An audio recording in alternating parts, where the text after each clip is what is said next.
Hello বন্ধুরা, আমি অঙ্কিতা। আর আজকের বানিয়েছিলাম একটা অন্যভাবে সম্পূর্ণ আমার মতো করে একটা আলুর তরকারি।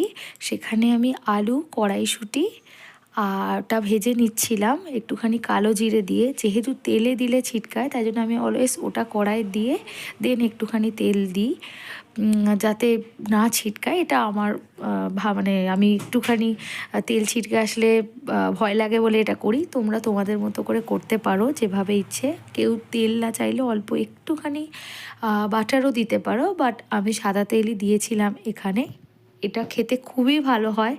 তারপরে দিয়ে দিলাম নুন, হলুদ দিতে পারো, বাট আমি সাদা বানাবো বলে দেবো না। তারপরে দিয়ে দিলাম ক্যাপসিকাম, একটা কাঁচা লঙ্কা মাঝখান থেকে ভেঙে দিয়ে দিয়েছি, আর তার সাথে দিয়ে দিয়েছি খানিকটা টমেটো।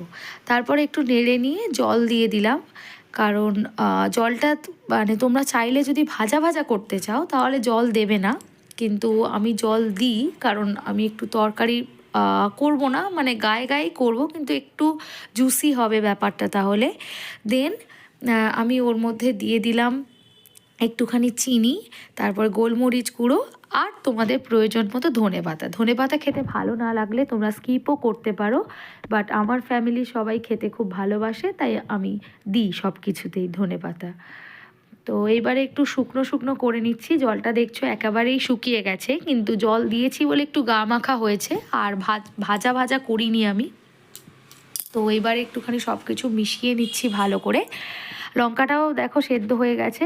আমার তো সেদ্ধ লঙ্কা খেতে খুবই ভালো লাগে, তো সেই জন্য আমি দিই।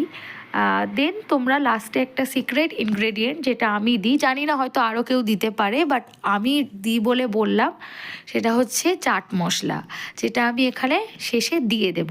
এবারে তোমরা যদি চাও চাট মশলা দিতেও পারো, নাও দিতে পারো, কিন্তু আমি বিট নুন দিই না। চাট মশলা দিলে একটা অন্যরকম ফ্লেভার আসে, সেই জন্য আমি চাট মশলাটা দিয়ে থাকি। তো তোমাদের ভিডিওটা কেমন লেগেছে তোমরা অবশ্যই জানিও, আর তোমরা অন্য কিভাবে বানাও সেটাও আমাকে কমেন্ট করে জানাতে পারো। যদি ভালো লাগে অবশ্যই আমার চ্যানেলটাকে সাবস্ক্রাইব করো, লাইক করো, কমেন্ট করো। আর তোমরা নতুন নতুন কী কী রেসিপি আমার থেকে জানতে চাও সেটাও আমাকে জানিও। এটা রুটির সাথে বেসিক্যালি খুব ভালো লাগে, চাইলে ভাতের সাথেও খেতে পারো, বাট রুটি দিয়েই বেশি ভালো লাগে খেতে।